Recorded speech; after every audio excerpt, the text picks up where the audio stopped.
सावण सरसी कामणी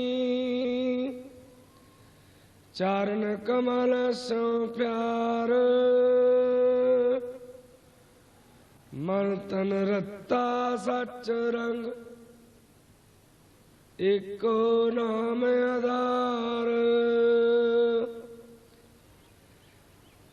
बिखिया रंग कुड़ाविया दिसन सबे चार हर अमृत बूंद सुहावनी मिल साधु पीवन हार वण तिण प्रभ संग मोलिया समरथ पुरख अपार हर मिलने नो मन लोचदा कर्म मिलावण हार जिन्हें सखिए प्रभ पाया हों तिनकै सद बलिहार नानक हर जी में आकर शब्द सवारण हार सावण तिना सुहागणी जिन राम नाम उरहार सावण तिना सुहागणी जिन राम नाम उरहार। वाहिगुरु जी का खालसा वाहिगुरु जी की फतेह। सावन सरसी कामणी चरण कमल स्यों प्यार। सतगुरुआं ने संसार दे जीवां नूं वाहिगुरु दे नाम नाल जोड़न दे लई उपदेश देण दे कई तरीके वरते हैं। किसी न किसी तरीके बंदा वाहिगुरु दे नाम नाल जुड़े, इसनों आत्मक शांति मिले, इहदा मनुखा जन्म सफल होवे। सतगुरुआं ने उस वाहिगुरु दे नाम नाल जुड़न दे लई ऐसियां ऐसियां मिसालां दित्तियां हन, ऐसियां तस्बीहां दित्तियां हन। कुदरती बात है कि बंदे दी बिरती उस वस्तु ते जल्दी टिक जाती है जिसका जीवन दे नाल संबंध होवे। जिवें सतगुरुआं ने साडे जीवन दे विच बहुत नेड़े तो नेड़े संबंध है स्त्री ते पति दा, तो स्त्री और पति दा अलंकार बन के असां जीवां नूं समझाया है कि जिवें स्त्री पति दा संबंध होंदा है, इसे तरह जीव आत्मा ते परमात्मा दा संबंध होना चाहिदा है। वाहिगुरु दे नाल जोड़न दे लई जो जीवन विच संबंध रखदियां वस्तुआं हन उन्हां नाल जोड़िया बिरती टिकावण दे लई कि भाई अज वेखो सावन शुरू हो रहा है, तो ये सानू की समझावंदा है। अज जेठ का महीना शुरू हो रहा है, उपदेश दिता है कि जेठ होंदा वड्डा। बंदे दी फितरत है कि बंदा यतन करता है वड्डियां बंदियां नाल मेरा संबंध होवे, वड्डियां नाल रिश्ते होवे, वड्डियां नाल मेरी यारी दोस्ती होवे। तो गुरु साहब कहते ने वेखो सब तो वड्डा कौन जे हर जेठ जुड़ंदा लोड़िए जिस अगे सब निवन। उस हरि वाहिगुरु दे नाल जुड़ो जो सब तो वड्डा है, जिस अगे सारी सृष्टि निवंदी है। शहनशाह निवंदे हैं, राजे महाराजे निवंदे हैं, उहदे नाल अपना संबंध जोड़ो। साड़ा जीवन विचरदा है सत्तां दिनां विच, सोम है, मंगल है, बुध है, वीर है। तो कहते ने सोमवार सस अमृत झरे। देखो अज सोमवार है, जिवें चंद विचों अमृत वस रहा है, इसी तरह वाहिगुरु दी मेहर कृपा बख्शिश वस रही है, उन्हें प्राप्त करो। बुधवार बुध करे प्रकाश। अज बुधवार जे की करना है, बुद्धि विच वाहिगुरु दे नाम का प्रकाश करना है। तो तो ऐसियां वस्तुआं कई अज साडे विच विद्वान ये कहण लग पए ने कि गुरसिੱਖੀ विच कोई संगरांद नहीं, कोई मस्या नहीं मनानी चाहिए, कोई पूर्णमासी नहीं मनानी चाहिए, सब इको जे दिन हैं। पर देखो थोड़ी जी विचार करके जिन्ने साडे गुरपुरब हैं वो सारे थित्तां दे आधार ते हैं। चंद दी जो प्रकृति है दो पक्ष हैं, नेहरा पक्ष ते चानना पक्ष, सुधी पक्ष ते वधी पक्ष। थित्तां दे उत्ते सारे गुरपुरब हैं। जेठ सुधी चौथ, जे असी जेठ की मस्या नहीं वेखांगे तो जेठ सुधी चौथ किवें मनावांगे? कत्तक सुधी पूर्णमासी किवें मनावांगे जे असी पूर्णमासी नहीं वेखांगे? या तो ऐसा कोई प्रबंध हो जाए कि जिहड़े साडे गुरपुरब हैं वो इस तरह पक्की तरीक मिथ जाए। जिवें हुण सावण की पहली है यज्ञ पक्की तरीक है, भावें कोई वार होवे कोई तिथि होवे, पहली मनावनी है। जिवें अंग्रेज़ां ने ईसा का दिन मुकर्रर करता कि 25 दिसंबर पक्का ही है, भावें कोई तिथि होवे कोई वार होवे। जे तो इस तरह से अपने गुरपुरब मढ़ लवांगे फिर तो सन लोड़ नहीं, मस्या की लोड़ नहीं, पूर्णमासी की लोड़ नहीं, संगरांद की लोड़ नहीं। पर जे असाई साडे गुरपुरब चलने ने थित्तां दे असां मलने पैणगे, मस्या ही मलनी पैगी, पूर्णमासी मलनी पैगी, संगरांद भी मलनी पैगी। गुरु ग्रंथ साहब के अंदर सतगुरुआं ने 12 माह उचार के संसार के जीवां नूं वागुरू दे नाम नाल जोड़न का यतन किया है। गुरु ग्रंथ साहब च होर किसी समत नूं नहीं अपनाया गया, केवल विक्रमी समत नूं अपनाया गया है। उस विक्रमी समत के आधार पर जो सतगुरुआं ने संगरांदां मनिया हैं, थित्तां मनिया हैं गुरबाणी के अंदर, तो असी किवें इनकार कर सकते हैं? थित्तां नहीं, मस्या नहीं मनानी, पूर्णमासी नहीं मनानी, संगरांद नहीं मनानियां पैणगियां। गुरु ग्रंथ साहब के आधार तो चलना पेगा। तो सावन सरसी कामणी, अज सावन का महीना आरंभ हो रहा है।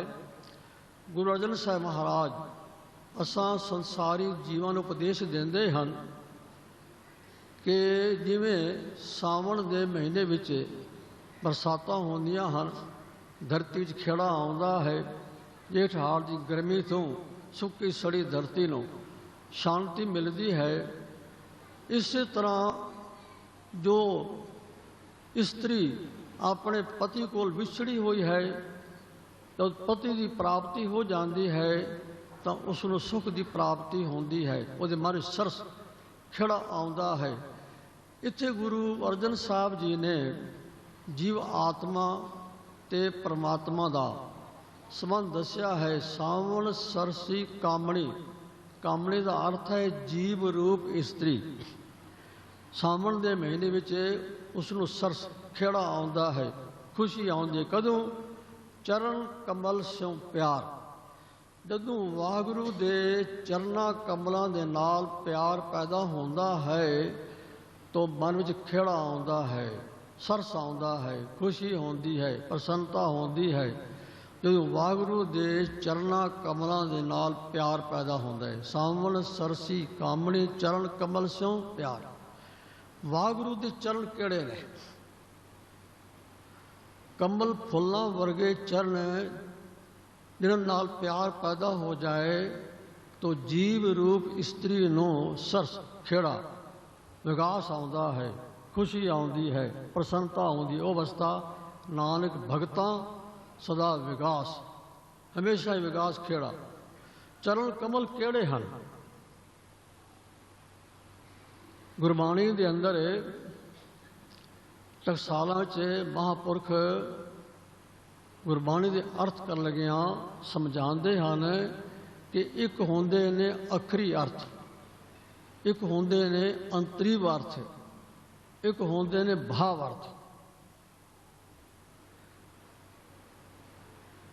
तो अंतरीव अर्थ होर भाव अर्थ करने पैंदे हैं गुरबाणी विचों। ਕਈ ਵਾਕਾਂਸ਼ ਹਨ, ਕਈ ਇਸ਼ਾਰੇ ਹਨ, ਜਿਵੇਂ ਕਿ ਤੁਕ ਹੈ ਅਸੀਂ ਰੋਜ਼ ਪੜ੍ਹਦੇ ਹਾਂ, ਹਰ ਗੁਰਸਿੱਖ ਪੜ੍ਹਦਾ ਹੈ, ਜਪਜੀ ਸਾਹਿਬ ਦਾ ਪਾਠ ਕਰਦਾ ਹੈ। ਤੁਕ ਹੈ ਸੁਣਿਐ ਹਾਥ ਹੋਵੇ ਅਸਗਾਹ, ਕਿ ਸੁਣਨ ਦੇ ਨਾਲ ਅਸਗਾਹ ਹਾਥ ਹੋ ਜਾਂਦਾ ਹੈ। ਇਹ ਆਖਰੀ ਅਰਥ ਹੋ ਗਏ। ਅਸਗਾਹ ਕੀ ਹੈ ਤੇ ਹਾਥ ਕੀ ਹੈ? ਅਸਗਾਹ ਦਾ ਮਾਇਨਾ ਹੈ ਸਮੁੰਦਰ, ਹਾਥ ਦਾ ਮਾਇਨਾ ਅਰਥ ਹੈ ਮਾਮੂਲੀ। ਹਾਥ ਸ਼ਬਦ ਗੁਰੂ ਨਾਨਕ ਸਾਹਿਬ ਦੇ ਵਕਤ ਉਦੋਂ ਵਰਤਿਆ ਜਾਂਦਾ ਸੀ ਜਦੋਂ ਦਰਿਆਵਾਂ ਉੱਤੇ ਪੁੱਲਾਂ ਨਹੀਂ ਸਨ ਹੁੰਦੀਆਂ ਤੇ ਦਰਿਆਵਾਂ ਦੇ ਵਿੱਚੋਂ ਹੀ ਕ੍ਰਾਸ ਕਰਨਾ ਪੈਂਦਾ ਸੀ ਜਾਂ ਬੇੜੀਆਂ ਵਿੱਚ ਕ੍ਰਾਸ ਕਰਨਾ ਪੈਂਦਾ ਸੀ। ਪਾਣੀ ਬਹੁਤਾ ਹੋਵੇ ਤੇ ਬੇੜੀ ਤੇ ਚੜ੍ਹ ਕੇ, ਪਾਣੀ ਥੋੜ੍ਹਾ ਹੋਵੇ ਸਰਦੀਆਂ ਵਿੱਚ ਵਿੱਚੋਂ ਕ੍ਰਾਸ ਕਰਦੇ ਸਨ, ਲੰਘਦੇ ਸਨ ਦਰਿਆਵਾਂ ਦੇ ਵਿੱਚੋਂ ਊਠਾਂ ਤੇ ਘੋੜਿਆਂ ਤੇ। ਤੋ ਜਦੋਂ ਨਦੀ ਵਿੱਚ ਪਾਣੀ ਥੋੜ੍ਹਾ ਥੋੜ੍ਹਾ ਹੋਵੇ, ਜਿਸ ਪਾਣੀ 'ਚ ਡੁੱਬਣ ਦਾ ਖਤਰਾ ਨਾ ਹੋਵੇ, ਉੱਥੇ ਕਹਿੰਦੇ ਸਨ ਪਾਣੀ ਹਾਥ ਹੈ, ਮੇਰੇ ਪਿੱਛੇ ਆ ਜਾ, ਫਿਕਰ ਨਾ ਕਰ, ਥੋੜ੍ਹਾ ਥੋੜ੍ਹਾ ਪਾਣੀ ਹੈ, ਮਾਮੂਲੀ ਹੈ। ਹਾਥ ਸ਼ਬਦ ਉੱਥੇ ਵਰਤਿਆ ਜਾਂਦਾ ਸੀ ਜਿਸ ਪਾਣੀ ਵਿੱਚ ਡੁੱਬਣ ਦਾ ਖਤਰਾ ਨਾ ਹੋਵੇ। ਤੇ ਸੁਣਿਆ ਦਾ ਅਰਥ ਹੈ ਸੁਰਤੀ ਦਾ ਇਕਾਗਰ ਹੋ ਜਾਣਾ। ਜਦ ਤੱਕ ਸੁਰਤੀ ਇਕਾਗਰ ਨਹੀਂ ਹੁੰਦੀ ਉਹਨਾਂ 'ਚ ਬੰਦਾ ਕੁਝ ਸੁਣ ਨਹੀਂ ਸਕਦਾ। ਆਵਾਜ਼ ਇਸ ਤਰ੍ਹਾਂ ਕੰਨਾਂ ਨਾਲ ਟਕਰਾ ਕੇ ਵਾਪਸ ਆ ਜਾਂਦੀ ਹੈ, ਜਿਵੇਂ ਕੰਧ ਨਾਲ ਟਕਰਾ ਕੇ ਵਾਪਸ ਆ ਜਾਂਦੀ ਹੈ। ਸੁਣਨ ਵਾਲੀ ਸੁਰਤੀ ਹੈ। ਇਸ ਲਈ ਸਤਿਗੁਰੂਆਂ ਨੇ ਗੁਰਬਾਣੀ ਦੱਸਿਆ ਹੈ ਕਿ ਸੁਰ ਤੇ ਸ਼ਬਦ ਦਾ ਮੇਲ ਹੀ ਸਿੱਖ ਤੇ ਗੁਰੂ ਦਾ ਮੇਲ ਹੈ। ਜਦ ਤੱਕ ਸੁਰਤ ਸ਼ਬਦ ਨਾਲ ਨਹੀਂ ਜੁੜਦੀ ਉਨਾ ਚਿਰ ਸਿੱਖ ਗੁਰੂ ਨਾਲ ਨਹੀਂ ਜੁੜਦਾ। ਗੁਰੂ ਗ੍ਰੰਥ ਸਾਹਿਬ ਦੇ ਕੋਲ ਬੈਠਾ ਹੋਇਆ ਜੇ ਸੁਰਤ ਨਹੀਂ ਜੁੜੀ ਸ਼ਬਦ ਵਿੱਚ, ਸੁਰਤ ਹੋਰ ਕਿਤੇ ਫਿਰਦੀ ਹੈ ਤਾਂ ਗੁਰੂ ਕੋਲ ਬੈਠਾ ਹੋਇਆ ਵੀ ਹਜ਼ਾਰਾਂ ਮੀਲ ਗੁਰੂ ਕੋਲ ਦੂਰ ਹੈ। ਸੁਰ ਤੇ ਸ਼ਬਦ ਦਾ ਮੇਲ ਹੀ ਸਿੱਖ ਤੇ ਗੁਰੂ ਦਾ ਮੇਲ ਹੈ। ਭਾਈ ਕਨ੍ਹਈਆ ਸਾਹਿਬ ਨੂੰ ਗੁਰੂ ਤੇਗ ਬਹਾਦਰ ਕਹਿਣ ਲੱਗੇ, ਭਾਈ ਕਨ੍ਹਈਆ ਤੈਨੂੰ ਗੁਰੂ ਨਾਨਕ ਦੇ ਘਰ 'ਚ ਬਹੁਤ ਕੁਝ ਮਿਲ ਗਿਆ ਹੈ, ਤੂੰ ਵੰਡ ਕੇ ਛਕ, ਮੈਂ ਜਾ ਕੇ ਪ੍ਰਚਾਰ ਕਰ ਗੁਰਮਤਿ ਦਾ, ਗੁਰਸਿੱਖੀ ਦਾ, ਨਾਮ ਬਾਣੀ ਦਾ। ਤੋ ਭਾਈ ਕਨ੍ਹਈਆ ਕਹਿਣ ਲੱਗੇ, ਮਹਾਰਾਜ ਤੁਹਾਡੇ ਕੋਲੋਂ ਵਿਛੜਨ ਲਈ ਜੀ ਨਹੀਂ ਕਰਦਾ, ਦਿਲ ਕਰਦਾ ਰੋਜ਼ ਤੁਹਾਡਾ ਦਰਸ਼ਨ ਕਰਦਾ ਰਵਾਂ। ਤਾਂ ਗੁਰੂ ਤੇਗ ਬਹਾਦਰ ਕਹਿਣ ਲੱਗੇ, ਭਾਈ ਕਨ੍ਹਈਆ ਇਹ ਸਰੀਰ ਗੁਰੂ ਨਹੀਂ ਹੈ, ਤੂੰ ਸਰੀਰ ਨਾਲ ਮੋਹ ਨਾ ਕਰ, ਸ਼ਬਦ ਗੁਰੂ ਹੈ, ਸ਼ਬਦ ਤੇਰੇ ਕੋਲ ਹੈ, ਸਰਵ ਵਿਆਪੀ ਹੈ, ਜਿੱਥੇ ਜਾਏਗਾ ਸ਼ਬਦ ਤੇਰੇ ਕੋਲ ਹੋਵੇਗਾ, ਗੁਰੂ ਤੇਰੇ ਕੋਲ ਹੈ।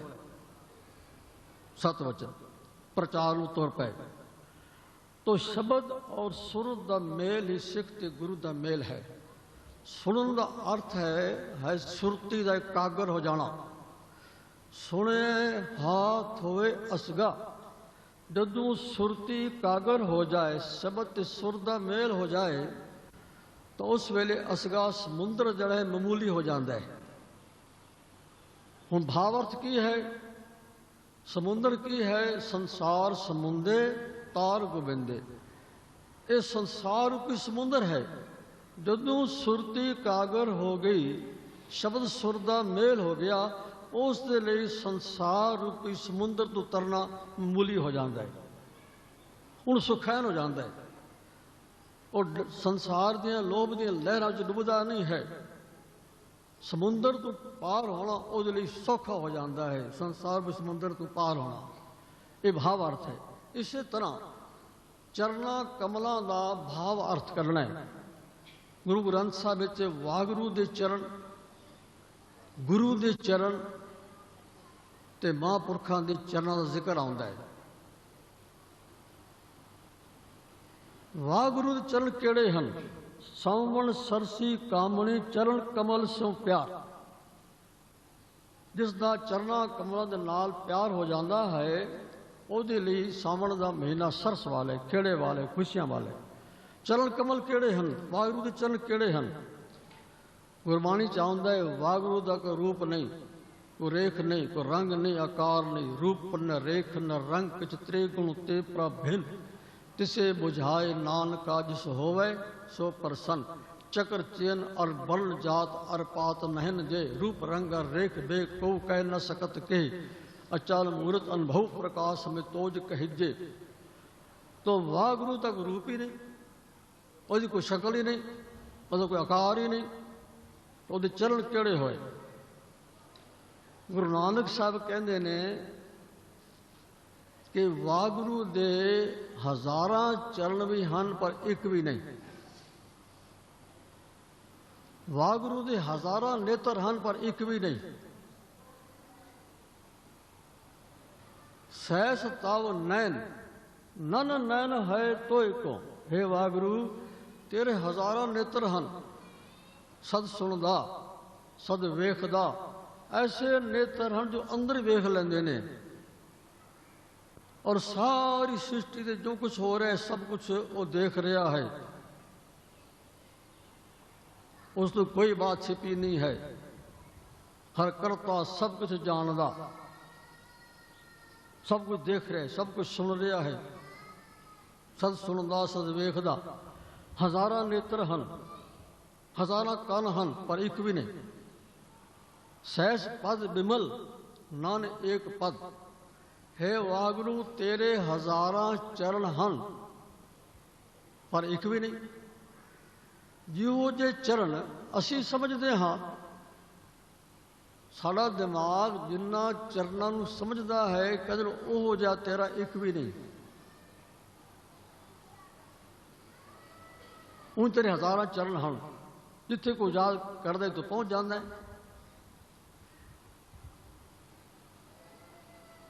ਚਰਨਾਂ ਕਮਲਾਂ ਤੋਂ ਭਾਵ ਲੈਣਾ ਹੈ ਸਾਧ ਸੰਗਤ ਜੀਓ।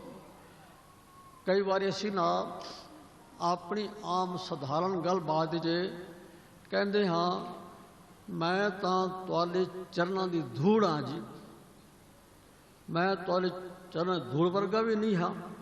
ਆਮ ਕਹਿੰਦੇ ਹਾਂ ਨਾ, ਕਿਸੇ ਬੰਦੇ ਅੱਗੇ ਨਿਮਰਤਾ ਪ੍ਰਗਟ ਕਰਨੀ ਹੋਵੇ ਕਹਿੰਦੇ ਹਾਂ ਮੈਂ ਤਾਂ ਤੁਹਾਡੇ ਚਰਨਾਂ ਦੀ ਧੂੜ ਹਾਂ। ਹੁਣ ਕੋਈ ਬੰਦਾ ਚਰਨ ਧੂੜ ਬਣ ਨਹੀਂ ਜਾਂਦਾ। ਨਿਮਰਤਾ ਦਾ ਲਖਾਇਕ ਹੈ, ਅੰਗ ਭਾਵ ਦਾ ਤਿਆਗ ਹੈ। ਅੰਗ ਭਾਵ ਤੋਂ ਰਹਿਤ ਹੋਣਾ, ਇਹ ਹੈ ਚਰਨਾਂ ਦਾ ਧਿਆਨ। ਵਾਹਿਗੁਰੂ ਦਾ ਸਰੂਪ ਕਿਹੜਾ ਹੈ? ਜਿਵੇਂ ਗੁਰੂ ਦੀ ਮੂਰਤੀ ਕਿਹੜੀ ਹੈ? ਗੁਰਮੂਰਤ, ਗੁਰ ਸ਼ਬਦ ਹੈ। ਗੁਰੂ ਦਾ ਸ਼ਬਦ ਹੀ ਗੁਰੂ ਦੀ ਮੂਰਤੀ ਹੈ। ਇਸੇ ਤਰ੍ਹਾਂ ਵਾਹਿਗੁਰੂ ਦਾ ਨਾਮ ਹੀ ਵਾਹਿਗੁਰੂ ਦੀ ਸ਼ਕਲ ਹੈ, ਆਕਾਰ ਹੈ। ਨਾਮ ਕੇ ਧਾਰੇ ਸਗਲੇ ਜਨ, ਨਾਮ ਕੇ ਧਾਰੇ ਖੰਡ ਬ੍ਰਹਮੰਡ। ਵਾਹਿਗੁਰੂ ਦਾ ਸਰੂਪ ਉਹਦਾ ਨਾਮ ਹੈ। ਜਿਵੇਂ ਗੁਰੂ ਦੇ ਚਰਨ ਗੁਰੂ ਦੀ ਮੂਰਤੀ ਹੈ, ਗੁਰੂ ਦੀ ਮੂਰਤੀ ਗੁਰੂ ਦਾ ਰੂਪ ਹੈ।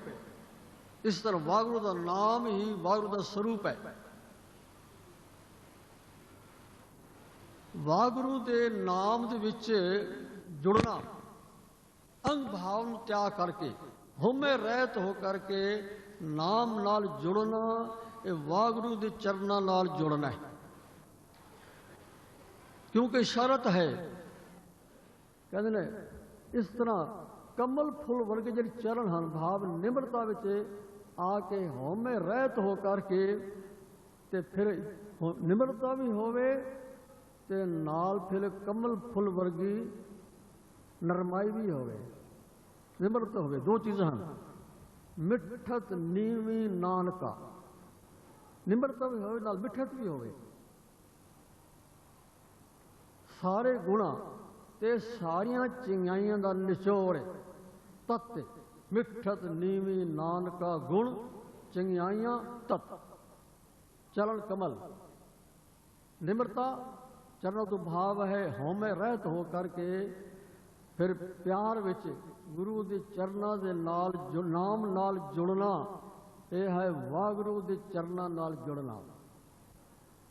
ਹਉਮੈ ਰਹਿਤ ਹੋ ਕਰਕੇ ਸ਼ਬਦ ਨਾਲ ਜੁੜਨਾ, ਇਹ ਹੈ ਗੁਰੂ ਦੇ ਚਰਨ ਨਾਲ ਜੁੜਨਾ। ਹਉਮੈ ਰਹਿਤ ਹੋ ਕੇ ਚਰਨਾਂ ਤੋਂ ਭਾਵ ਲਿਆ ਜਾਏਗਾ ਅਹੰ ਭਾਵ ਦਾ ਤਿਆਗ, ਨਿਮਰਤਾ, ਅਧੀਨਗੀ। ਹਉਮੈ ਰਹਿਤ ਇੱਕ ਵਾਕੰਸ਼ ਹੈ। ਚਰਨਾਂ ਤੋਂ ਭਾਵ ਹੈ ਮੈਂ ਤੁਹਾਡੇ ਚਰਨਾਂ ਦੀ ਧੂੜ ਨਹੀਂ ਜੀ, ਧੂੜ ਵਰਗਾ ਵੀ ਨਹੀਂ ਹਾਂ, ਇੱਕ ਵਾਕੰਸ਼ ਹੈ। ਤੋ ਵਾਹਿਗੁਰੂ ਦੇ ਚਰਨਾਂ ਦੀ ਧੂੜ ਬਣਨਾ, ਹਉਮੈ ਰਹਿਤ ਹੋ ਕਰਕੇ ਨਾਮ ਨਾਲ ਜੁੜਨਾ, ਇਹ ਵਾਹਿਗੁਰੂ ਦੇ ਚਰਨਾਂ ਕਮਲ ਨਾਲ ਜੁੜਨਾ ਹੈ। ਹਉਮੈ ਰਹਿਤ ਹੋ ਕਰਕੇ ਸ਼ਬਦ ਨਾਲ ਜੁੜਨਾ, ਇਹ ਗੁਰੂ ਚਰਨਾਂ ਨਾਲ ਜੁੜਨਾ ਹੈ। ਹਉਮੈ ਰਹਿਤ ਹੋ ਕਰਕੇ ਸਾਧ ਸੰਗਤ ਵਿੱਚ ਆਉਣਾ, ਸੰਗਤ ਕਰਨੀ, ਇਹ ਹੈ ਸਾਧ ਸੰਗਤ ਦੇ ਚਰਨਾਂ ਨਾਲ ਜੁੜਨਾ, ਗੁਰਸਿੱਖਾਂ ਦੇ ਚਰਨਾਂ ਨਾਲ ਜੁੜਨਾ, ਗੁਰਮੁਖਾਂ ਦੇ ਚਰਨਾਂ ਨਾਲ ਜੁੜਨਾ।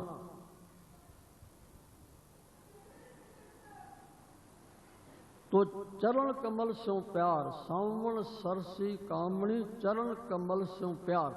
ਵਾਹਿਗੁਰੂ ਦੇ ਚਰਨਾਂ ਕਮਲਾਂ ਦੇ ਨਾਲ ਜੋ ਪਿਆਰ ਕਰਦਾ ਹੈ, ਹਉਮੈ ਰਹਿਤ ਹੋ ਕਰਕੇ ਅੰਗ ਭਾਵ ਨੂੰ ਤਿਆਗ ਕਰਕੇ ਜੋ ਨਾਮ ਨਾਲ ਜੁੜਦਾ ਹੈ, ਉਸ ਨੂੰ ਸਾਵਣ ਦੇ ਮਹੀਨੇ ਤੋਂ ਕਹਿੰਦੇ ਨੇ ਸਰਸ, ਖੇੜਾ ਮਿਲੇਗਾ, ਵਿਕਾਸ ਮਿਲੇਗਾ। ਜੋ ਨਾਮ ਨਾਲ ਜੁੜ ਗਏ, ਹਉਮੈ ਰਹਿਤ ਹੋ ਗਏ, ਉਹਨਾਂ ਨੂੰ ਕਿਹਾ ਜਾਂਦਾ ਹੈ ਨਾਨਕ ਭਗਤਾਂ ਸਦਾ ਵਿਕਾਸ, ਹਮੇਸ਼ਾ ਵਿਕਾਸ ਹੀ ਵਿਕਾਸ ਹੈ, ਖੇੜਾ ਹੀ ਖੇੜਾ ਹੈ। ਸਾਧ ਸੰਗਤ ਜੀਓ, ਵਾਹਿਗੁਰੂ ਦਾ ਰੂਪ ਨਹੀਂ, ਕੋਈ ਰੇਖ ਨਹੀਂ, ਕੋਈ ਰੰਗ ਨਹੀਂ, ਆਕਾਰ ਨਹੀਂ, ਪਰ ਅਸੀਂ ਪੜ੍ਹਦੇ ਹਾਂ ਇਤਿਹਾਸ ਵਿੱਚ ਕਈ ਪ੍ਰਮਾਣ ਸਾਡੇ ਸਾਹਮਣੇ ਆਉਂਦੇ ਨੇ, ਸਾਖੀਆਂ ਆਉਂਦੀਆਂ ਨੇ। ਜਿਵੇਂ ਭਗਤ ਨਾਮਦੇਵ ਨੂੰ ਰੱਬ ਦੇ 72 ਵਾਰੀ ਦਰਸ਼ਨ ਹੋਏ।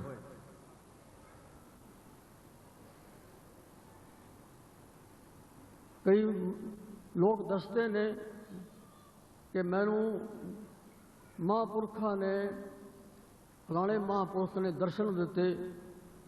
ਕਈ ਕਹਿੰਦੇ ਮੈਨੂੰ ਗੁਰੂ ਦੇ ਦਰਸ਼ਨ ਹੋਏ, ਕਈ ਕਹਿੰਦੇ ਨੇ ਮੈਨੂੰ ਕਲਗੀਧਰ ਦੇ ਦਰਸ਼ਨ ਹੋਏ, ਹੇਮਕੁੰਡ ਜਾ ਰਿਹਾ ਸੀ। ਦਰਸ਼ਨ ਹੁੰਦੇ ਨੇ।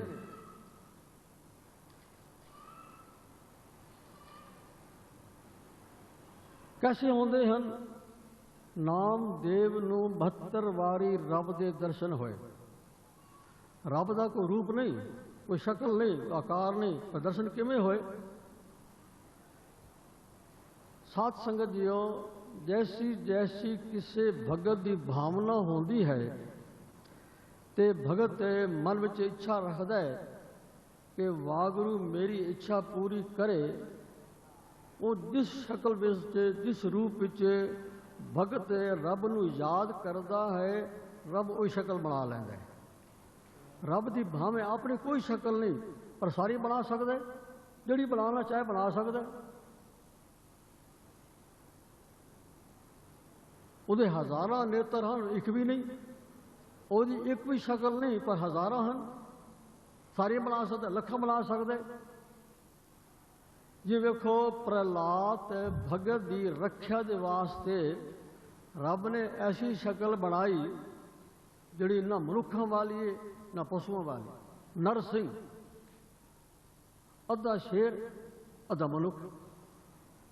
ਉੱਪਰਲਾ ਹਿੱਸਾ ਸ਼ੇਰ ਵਾਲਾ ਹੈ, ਹੇਠਲਾ ਹਿੱਸਾ ਬੰਦਿਆਂ ਵਾਲਾ ਹੈ। ਨਰ ਨਵੇਂ ਅਵਤਾਰ ਧਾਰ ਲਿਆ, ਨਵੀਂ ਸ਼ਕਲ ਬਣਾ ਲਈ। तो जैसी शक्ल बनाना चाहे वाहिगुरू बना सकता है। नामदेव जिस वेले विष्णु का पुजारी सी, भगतां दी बाणी दे अंदर ऐसे प्रभाव मिलते हैं, उन्हां दी आत्मक अवस्था विच तब्दीलियां होंदियां हन। गुरु नानक साहब जी ने आत्मक अवस्था के 5 पड़ाव दसे हैं, जिन्होंने 5 खंड लिखे हैं। सब तो पहली स्टेज है धर्म खंड, दूजी है ज्ञान खंड, तीजी है शर्म खंड, चौथी है कर्म खंड, 5वीं है सच खंड। ये स्टेजा हैं, क्लासा हैं, जिमें प्राइमरी है, मिडल है, मैट्रिक है, BA है, MA है। इस तरह आत्मक अवस्था उन्नति करती है भगतां दी, सिमरन करन वालियां दी, ਜਿਹੜੇ ਧੁਰੂ ਹੀ ਸ਼ਕਤੀਆਂ ਲੈ ਕੇ ਆਉਂਦੇ ਨੇ ਉਹਨਾਂ ਦੀ ਆਤਮਕ ਅਵਸਥਾ ਧੁਰ ਨਾਲ ਪਹਿਲੇ ਜੁੜੀ ਹੁੰਦੀ ਹੈ, ਉੱਥੇ ਕੋਈ ਤਬਦੀਲੀ ਨਹੀਂ ਹੁੰਦੀ। ਪਰ ਸਿਮਰਨ ਕਰਨ ਵਾਲਿਆਂ ਵਿੱਚ ਤਬਦੀਲੀਆਂ ਆਉਂਦੀਆਂ ਨੇ।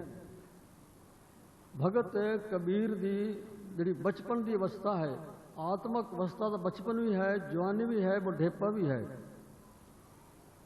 ਜਦੋਂ ਆਤਮਕ ਅਵਸਥਾ ਬਚਪਨ ਵਿੱਚ ਹੈ ਤਾਂ ਕਹਿੰਦਾ ਰੱਬਾ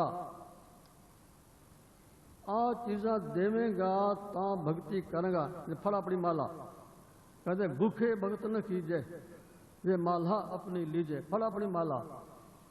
ਕੀ ਚਾਹੀਦਾ ਹੈ? ਕਹਿੰਦੇ 2 ਸੇਰ ਮੰਗੋ ਚੂਨਾ, 2 ਕਿਲੋ ਰੋਜ਼ ਆਟਾ ਚਾਹੀਦਾ ਹੈ, ਪਾਓ ਘਿਓ, ਪਾਈਆ ਘੀ ਚਾਹੀਦਾ ਹੈ, ਸੰਗ ਲੂਣਾ, ਨਾਲ ਲੂਣ ਵੀ ਦੇਈ। ਕਿੱਥੇ ਅਵਸਥਾ ਰੱਬ ਕੋਲ ਲੂਣ ਮੰਗਦਾ ਹੈ। ਤੇ ਉਹੀ ਭਗਤ ਕਬੀਰ ਦੀ ਆਤਮ ਅਵਸਥਾ ਬਦਲੀ। ਕਹਿੰਦਾ ਹੈ ਐਸੋ ਰਾਜ ਨ ਕਿਤੇ ਕਾਜ ਜਿਤ ਨੈ ਤ੍ਰਿਪਤਾਏ। ਮੈਨੂੰ ਵੈਸੇ ਰਾਜ ਦੀ ਲੋੜ ਨਹੀਂ, ਇਸ ਤ੍ਰਿਪਤੀ ਨਹੀਂ ਹੈ। ਰਾਜ ਨ ਚਾਹੂੰ ਮੁਕਤ ਨ ਚਾਹੂੰ। ਹੋਰ ਅਵਸਥਾ ਬਦਲੀ, ਕਿੱਥੇ ਜਾ ਪਹੁੰਚਿਆ? ਕਹਿੰਦਾ ਹੈ ਕਬੀਰ ਮਨ ਨਿਰਮਲ ਭਇਆ जैसे गंगा नीर पाछे लागो हर फिरे कहत कबीर कबीर। कहते हुण इत्थे पहुंच गए मैं रब की भी लोड़ नहीं, हुण रब नूं मेरी लोड़ है, हुण उस नूं मेरी लोड़ है। मेरे पिछे पिछे तुरिया फिरदा है, कबीर कबीर करदा फिरदा है। कितनी तब्दीली आई। नामदेव की अवस्था जदों ਉਹ ਪੁਜਾਰੀ ਸੀ ਵਿਸ਼ਨੂੰ ਭਗਵਾਨ ਦਾ ਤੇ ਫੜ ਲਿਆ ਬਾਦਸ਼ਾਹ ਨੇ ਕਿ ਮੈਂ ਸੁਣਿਆ ਤੂੰ ਮੋਏ ਬੰਦੇ ਜਵਾ ਦਿੰਦਾ, ਮੇਰੀ ਗਾਂ ਮਰ ਗਈ ਜਵਾ ਦੇ। ਤੇ ਨਾਮਦੇਵ ਕਹਿੰਦੇ ਬਿਸਮਲ ਕੀਆ ਨ ਜੀਵੇ ਕੋਏ। ਕਹਿੰਦੇ ਬਹੁਤੀ ਗੱਲਾਂ ਨਾ ਕਰ, 7 ਘੜੀਆਂ ਟਾਈਮ ਹੈ ਹੀ, ਗਾਂ ਜਵਾ ਦੇ ਨਹੀਂ ਤਾਂ ਤੈਨੂੰ ਕਤਲ ਕਰ ਦਿਆਂਗਾ। ਕਹਿੰਦਾ ਅੱਛਾ। ਬੈਠ ਗਿਆ, याद करता है भगवान नूं। 7 टल्लियां बज गई, कन्ने आवाज पई 1 2 5 6 7। उत्तर वे कहते अजू ना आयो। 7 घड़ी जब बीती सुनी अजू ना आयो, अज नहीं आया। त्रिभुवन धनी की होया?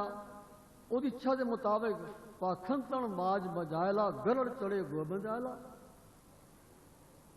गरुड़ से सवार होके भगवान आ गए।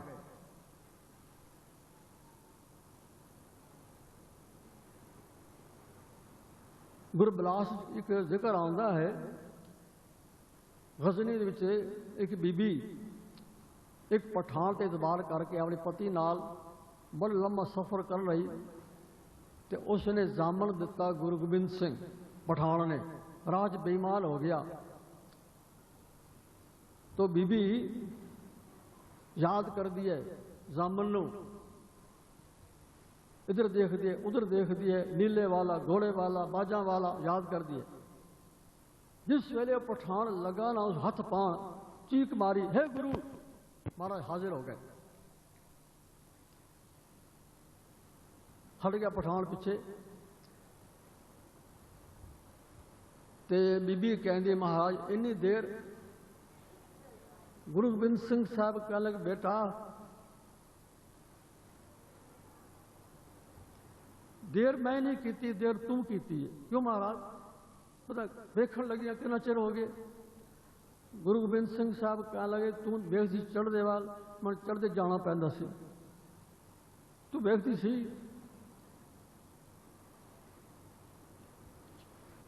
लहंदे वाल, मैं उधर जाना पैंदा सी।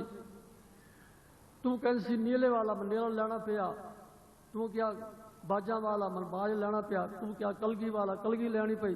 मैं कोई दूरा, मैं तेरे कोल ही सी, देर तू की है।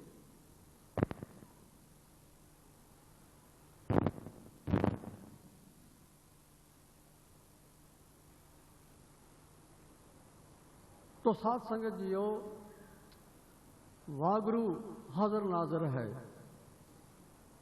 नाम देव भी कहते नहीं देर लाइए। वो कृष्ण भगवान कहन लगे तू किता याद, संग चक्र गदा, संख लेना पिया, गदा लेनी पई, चक्र लेना पिया। हुण दस की आखदा है? कहें तो धरण एक कौडी करम, कहें तो लेकर ऊपर धरो, कहें तो मोई गऊ द्यों जवा, जिमें आखे। तो जिमें जिमें कोई जैसी जैसी भावना रख के रब नूं याद कर दे, रब वो शक्ल बना लैंदा है। आ कई परमी मिलते ने। आ पिछे जे लुधियाने बीबी कहन लगी कि मैं बड़ी बीमार सी, हस्पताल पई हुई, तो डॉक्टर ने कहा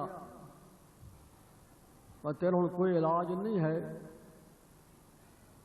बस बहुत रखण वाला है। जब मैं अरदास की थी तो महंत बाबा जवार सिंह साहब मेरे सामने आते खड़ो गए, हाथ खुंडा है, फिर उठ उठ क्यों पइए, तो ठीक है मैंने के उठ उठ बाणी पढ़ और जप जी पढ़। बस महाराज मैं ठीक हो गई, सारी बीमारी खत्म हो गई, उड़ गई।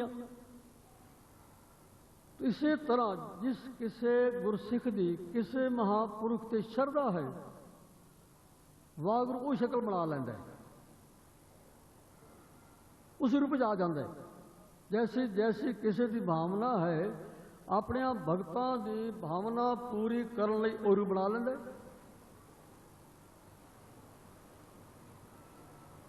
वो शक्ल बना लैंदा है।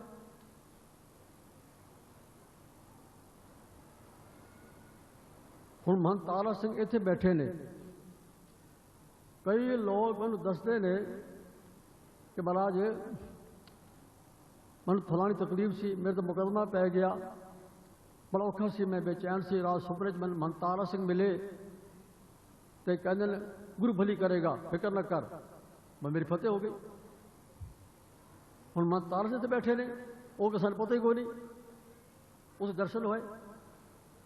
तो जैसे जैसे किसी की भावना, भगत की भावना है, गुरसिख की भावना है, वागुरु वही रूप बना लैंदा है, सारे बना लेंदे। इच्छा पूरी करने वास्ते इच्छा पूरक सर्व सुख दाता हर, जाके वस है काम देना। सब इच्छा पूर्ण करने वाला है, सुख देने वाला है, कामना पूरी करता है। तो जैसी जैसी किसी भगत की भावना होती है, वो रूप बना लैंदा है।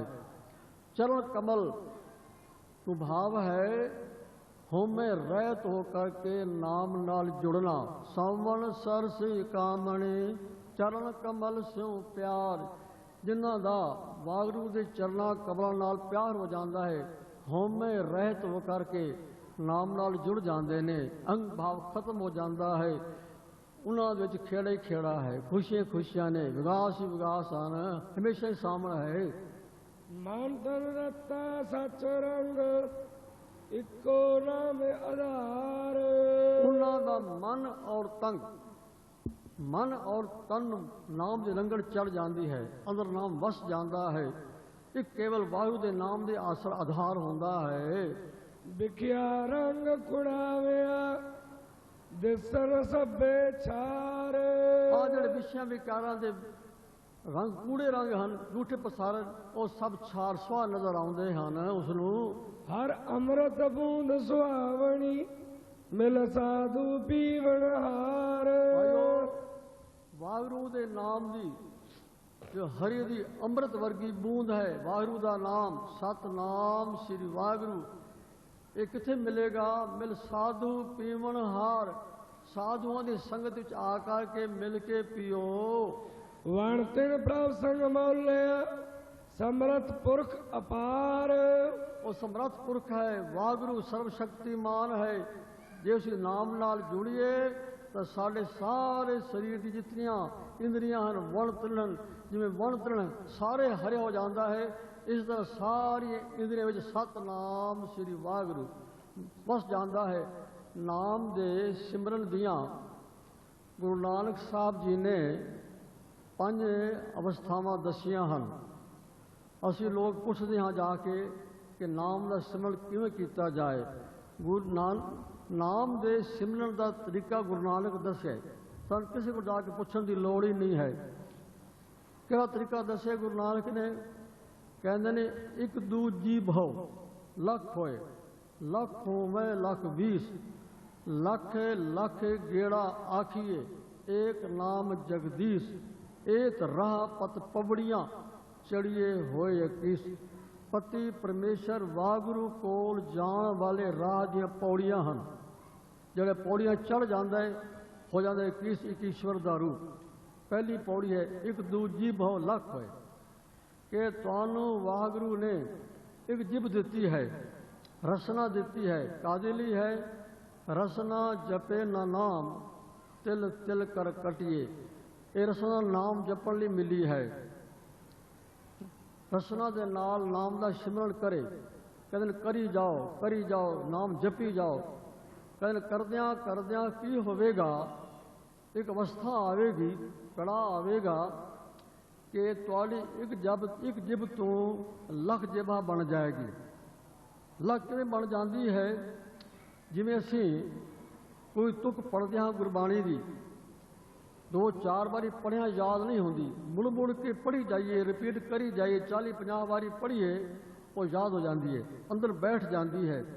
ਜਦੋਂ ਅੰਦਰ ਕੁਝ ਬੈਠ ਜਾਏ, ਅੰਦਰ ਧਿਆਨ ਦਿਓ, ਸਾਹਮਣੇ ਆ ਜਾਂਦੀ ਹੈ। ਇਸੇ ਤਰ੍ਹਾਂ ਨਾਮ ਦਾ ਅਭਿਆਸ ਕਰਦਿਆਂ ਕਰਦਿਆਂ ਨਾਮ ਅੰਦਰ ਦ੍ਰਿੜ ਹੋ ਜਾਂਦਾ ਹੈ। ਜਦੋਂ ਅੰਦਰ ਨਾਮ ਦ੍ਰਿੜ ਹੋ ਗਿਆ, ਅੰਦਰ ਧਿਆਨ ਦਿਓ, ਅੰਦਰ ਸੁਰਤੀ ਲਿਜਾਓ, ਨਾਮ ਸਾਰੇ ਆ ਜਾਏਗਾ। ਜਿਸ ਵੇਲੇ ਤੁਸੀਂ ਅੰਤਰ ਧਿਆਨ ਹੋ ਕਰਕੇ ਇੱਕ ਵਾਰੀ ਕਹੋਗੇ ਨਾ ਵਾਹਿਗੁਰੂ, ਜਿਤਨੀਆਂ ਅੰਦਰ ਦੇ ਰੰਗਾਂ ਨੇ, ਜਿਤਨੇ ਅੰਦਰ ਦੇ ਹਿੱਸੇ ਨੇ, ਸਾਰਿਆਂ 'ਚ ਆਵਾਜ਼ ਆਵੇਗੀ ਸਤਨਾਮ ਸ੍ਰੀ ਵਾਹਿਗੁਰੂ। ਲੱਖਾਂ ਜਗ੍ਹਾ ਬਣ ਜਾਣਗੀਆਂ, ਰਗ ਰਗ 'ਚ ਆਵਾਜ਼ ਆਵੇਗੀ। ਇੱਕ ਦੂਜੀ ਭਉ ਲੱਖ ਹੋਏ। ਜਦੋਂ ਨਾਮ ਅੰਦਰ ਦ੍ਰਿੜ ਹੋ ਜਾਏਗਾ, ਅੰਤਰ ਆਤਮ ਬਿਰਤੀ ਲਿਜਾ ਕੇ ਇੱਕ ਵਾਰੀ ਕਹੋਗੇ ਵਾਹਿਗੁਰੂ, ਅੰਦਰ ਦੀ ਸਾਰੀਆਂ ਰਗਾਂ 'ਚ ਆਵਾਜ਼ ਆਵੇਗੀ ਸਤਨਾਮ ਸ੍ਰੀ ਵਾਹਿਗੁਰੂ। ਰਗ ਰਗ 'ਚ ਬੋਲ ਗਏ, ਲੱਖਾਂ ਰਗਾਂ ਬੋਲਣਗੀਆਂ ਵਾਹਿਗੁਰੂ। ਲੱਖ ਹੋਵੇਂ ਲੱਖ 20, ਸਿਮਰਨ ਕਰਦੇ ਰਹੋ, ਅੰਤਰ ਆਤਮ ਹੈ, ਚੱਲਦਾ ਰਹੇ ਸਿਮਰਨ। ਫਿਰ ਤੀਜੀ ਪੌੜੀ ਆਵੇਗੀ ਇੱਕ ਜਿਭ ਤੋਂ ਲੱਖ ਤੇ ਲੱਖ ਤੋਂ ਲੱਖਾਂ 20, ਲੱਖ ਹੋਵੇਂ ਲੱਖ 20, ਲੱਖਾਂ 20। ਲੱਖਾਂ 20 ਪੁਰਾਤਨ ਪੰਜਾਬੀ ਦਾ ਮੁਹਾਵਰਾ ਹੈ। ਸਾਡੇ ਬਜ਼ੁਰਗ ਅੱਜ ਤੋਂ 50-60 ਸਾਲ 70 ਸਾਲ ਪਹਿਲੇ ਪਾਕਿਸਤਾਨ ਵਿੱਚ 120 ਨੂੰ ਕਹਿੰਦੇ ਸਨ 6 20, 107 ਨੂੰ ਕਹਿਣਾ, 140 ਨੂੰ ਕਹਿਣਾ 7 20, 160 ਨੂੰ ਕਹਿਣਾ 8 20, 8 20, 9 20, 10 20, ਇਹ ਗਿਣਤੀ ਗਿਣਦੇ ਸਨ 20 ਤੱਕ।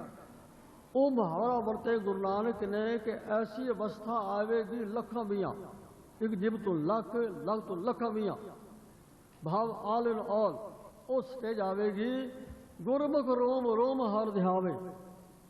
ਇੱਕ ਵਾਰੀ ਤੁਸੀਂ ਕਹੋਗੇ ਸਤਨਾਮ ਸ੍ਰੀ ਵਾਹਿਗੁਰੂ, ਜਿਤਨੇ ਸਰੀਰ ਦੇ ਰੋਮ ਨੇ ਸਾਰੇ 'ਚ ਆਵਾਜ਼ ਆਵੇਗੀ ਸਤਨਾਮ ਸ੍ਰੀ ਵਾਹਿਗੁਰੂ। ਰੋਮ ਰੋਮ ਸਿਮਰਨ ਕਰੇਗਾ।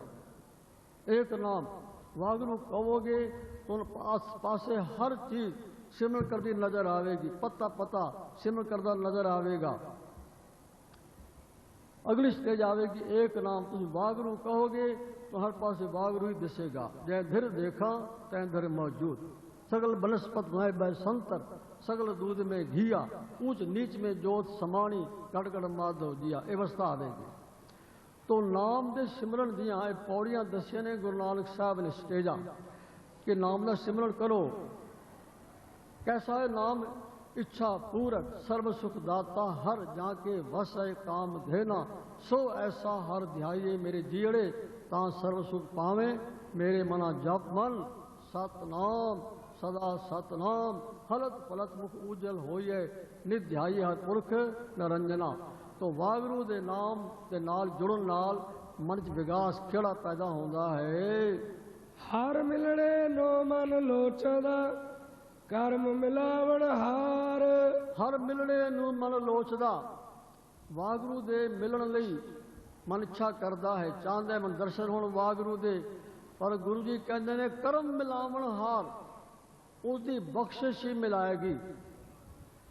बख्शिश से नजर, कमाई कुछ और चीज है, बख्शिश और चीज है।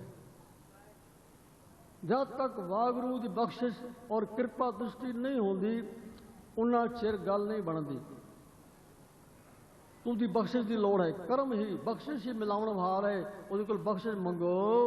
जिनी सखिए प्रभु पाया हो तिन कै सद बलिहार। जिन्हों सखिया ने, जिन्हों गुरमुखा ने, जिन्हों गुरु प्यारिया ने उस परमेश्वर प्राप्त कर लिया है, जी महंत बाबा जवाहर सिंह ने कर लिया है, भाई भगत सिंह साहब जी ने कर लिया है, जिन्नी सखी प्रभ रावया, जिन्हों ने प्राप्त कर लिया है, हो तिन कै सद बलिहार। तुम्हें हमेशा बलिहार ते कुर्बान जानना हाँ। यही कहांगा, धन बाबा जवाहर सिंह जी, धन बाबा भगत सिंह साहब जी, धन बाबा हरि सिंह साहब जी, उन्होंने जिन्होंने प्राप्त कर लिया है।